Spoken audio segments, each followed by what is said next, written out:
सा आप लोग समय दीजिए, हम बहुत देर समय आपका नहीं लेंगे।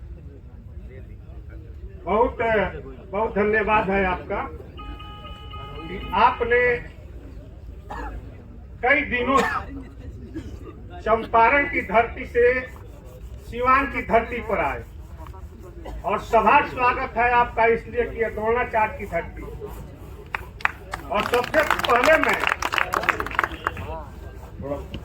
महाभारत के उन वीर योद्धाओं का गुरु रहे द्रोणाचार्य के धरती के तरफ से आपका सभा स्वागत करता हूं। आपके साथ काफी क्वेश्चन हुआ। यह क्वेश्चन मेरे समझ सूर्य के सामने दीपक दिखाने की तरह है। आपसे कोई क्वेश्चन करके और चाहे कि हम सफल हो जाएं, तो हमको नहीं लगता है कि पूरा बिहार में कोई सफल होगा। तो मैं आपको एक बात बता देता हूं, चुनौती के साथ स्वीकार कीजिएगा इस बात को कि यह द्रोणाचार्य की धरती है।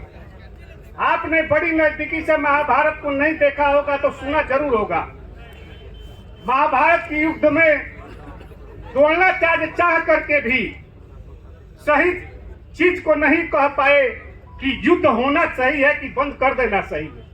तो ये द्रोणाचार्य की धरती पर पैदा होने वाले लोग ये कभी आपको उस तरह से सर्टिफाइड नहीं करेंगे। लेकिन मेरे जैसे लोग, आपने तो बाबा का संज्ञा दिया, मेरे जैसे लोग आपकी सफलता के लिए अगर इस शरीर का एक एक कतरा खून भी बेचना पड़े तो हम लोग आपके साथ तैयार हैं। आप बिहार की, मैं पूरे देश की बात नहीं कर रहा हूं, मैं बिहार की बात कर रहा हूं। बिहार की किसी भी व्यवस्था को बदलने के लिए यदि आपको जरूरत है तो हम लोग अपना तन मन धन बेच करके भी आपके साथ है।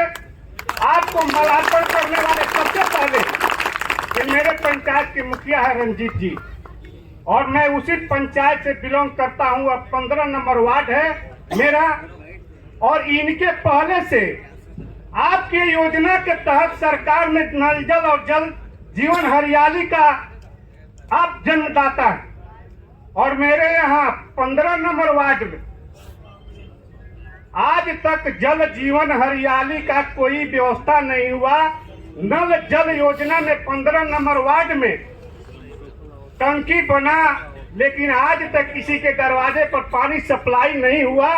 तो मैं मुखिया जी का दोष दूं तो यह मेरा गुनाह है, उसके लिए मैं स्वयं दोषी हूं। इसलिए मैंने प्रयास नहीं किया, मैंने उसके लिए संघर्ष नहीं किया। अगर मैं जहां तक गया, मैंने वीडियो के यहाँ गया और जितने भी अधिकारी हैं मैंने सबके यहाँ गया, लेकिन वे लोग मुझे कोई सहयोग नहीं किए। तो मैं वहां उन लोगों का दोष नहीं दे रहा, मैं दोष अपना दे रहा हूं कि मैंने उसकी आखिरी लड़ाई तक नहीं सफल हो पाया, इसलिए मैं गुनाहगार। आज जितने लोग आपसे पूछ रहे हैं, मैं उन लोगों से पूछ रहा हूं कि जो आपका पार्लियामेंट या विधानसभा का मेंबर है, जितना क्वेश्चन आपने प्रशांत किशोर से किया, अगर उसका 1% क्वेश्चन अपने जनप्रतिनिधि, मुखिया, विधायक और पार्लियामेंट के लोगों से करिएगा तो इस देश से, बिहार से नहीं, सीवान से नहीं, पूरा देश से भ्रष्टाचार समाप्त हो जाएगा। यार, पहले अपने जनप्रतिनिधि, जिसको आपने बहुमूल्य वोट देकर के पार्लियामेंट में भेजा, जिसको अपना बहुमूल्य वोट देकर के विधानसभा में भेजा, यार उससे तो क्वेश्चन करो कि आपने क्या किया, शिक्षा के दौर में क्या किया, स्वास्थ्य के लिए क्या किया, गांव और टोले के विकास के लिए क्या किया। प्रशांत किशोर का क्वेश्चन करना, प्रशांत किशोर से क्वेश्चन करना अभी कोई बहुत बड़ी बात नहीं है। और एक बार आप तन मन धन से प्रशांत किशोर को सहयोग दीजिए, एक बार न बिहार को लूटेंगे। अगर लूटेंगे, आज हम 75 वर्षों से लूटे जा रहे हैं, तो एक बार प्रशांत किशोर के हाथ से भी हम लूटे जाएंगे। यह समझ करके आप इनका साथ दीजिए। मैं आप लोगों से आह्वान करता हूं, इसके लिए हम लोग को जितना भी करना पड़े हम लोग करें। पहले तो इनका सहयोग तो दें। यह तो आप लोगों का सौभाग्य है कि यह आदमी एक अकेला चल करके, इन्होंने साफ तौर पर कहा कि आप किसी का साथ मत छोड़िए। आपको जिसको वोट देना है दीजिए, आप जिसके साथ रहना चाहते हैं रहिए, आप हमारा चिंता मत कीजिए। इन्होंने ललकार के कहा कि मैं बिहार को बनाने के लिए नहीं आया, मैं इतने सभी लोगों के भविष्य को संवारने के लिए नहीं आया, मैं तो आया हूँ आप अपने लिए सोचिए। मैं यहाँ बताने के लिए आया हूँ कि आप अपने बच्चे के भविष्य के लिए सोचिए, आप अपने माँ बाप के भविष्य के लिए सोचिए। कहाँ प्रशांत किशोर ने कहा कि आप मेरे भविष्य के बारे में सोचिए? तो मुझे मेरे समझ से कहा गया है कि गीत गाता हिमालय उसी वीर का। अरे गीत गाता हिमालय उसी वीर का जो बढ़ाया कदम फिर हटाया नहीं, जो बढ़ाया कदम फिर हटाया नहीं। जलाने वाले जला देते हैं तूफानों में चिराग, जलाने वाले जला देते हैं तूफानों में चिराग, नहीं जलाने वाले कहते हैं हवा का रुख तेज था।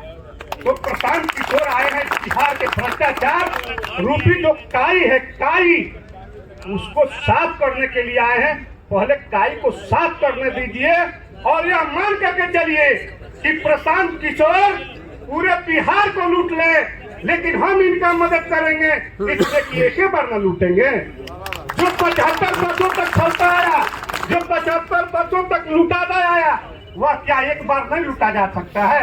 हमारे जैसे लोग तो एक बार ये लूट लेंगे तो हमको मंजूर है, लेकिन इनके पैर से पैर, इनके साथ हम लोग चलने के लिए तैयार हैं। इनको कहाँ ले चलना है? ये जहाँ कहें हम लोग चलने के लिए तैयार हैं और निर्भीक होकर के तैयार हैं। कौन मारेगा जी? लोग कहते हैं कि हम डर जाएंगे, कांटा दिखा देगा। अरे डॉक्टर कांटा कौन दिखाता है? कांटा कौन दिखाता है? जिसके पास आत्मबल नहीं है वह कांटा दिखाता है। आत्मबल तो बिहार की धरती पर एक आत्मबल का कोई धनी है। मैं धन्यवाद देना चाहता हूँ उन माता पिता को जिसने 18 और 17 की धरती पर प्रशांत किशोर जैसे पुत्र को पैदा किया। पूरे बिहार में एक डांट भी नहीं है, एक व्यवस्था भी नहीं है, और आप कांटा की बात करते हैं डॉक्टर साहब। कांटा तो जिसके पास आत्मबल नहीं है वह कांटा लेकर के चलता है, वह राजधानी लेकर के चलता है, वह साइडो लेकर के चलता है, वह हथियार लेकर के चलता है। अरे गांधी जी तो डंडा लेकर के आजादी दी। तो मैं इन्हीं शब्दों के साथ, हो सकता है कि मेरा शब्द लंबा हो गया हो और इसलिए मैं अब अपनी वाणी को विराम देते हुए द्रोणाचार्य की धरती पर, द्रोणाचार्य कभी स्पष्ट बात नहीं किए थे प्रशांत किशोर जी, इसलिए द्रोणाचार्य की धरती पर पैदा होने वाले लोग कभी आपको स्पष्ट शब्द में नहीं बताएंगे, लेकिन कोशिश करेंगे। और द्रोणाचार्य भी दुर्योधन के तरफ लड़ रहे थे, लेकिन मन ही मन सोच रहे थे कि अर्जुन का ही विजय हो। उसी तरह से ये लोग कहेंगे कि विजय आपका हो, लेकिन बोलेंगे नहीं स्पष्ट शब्द से।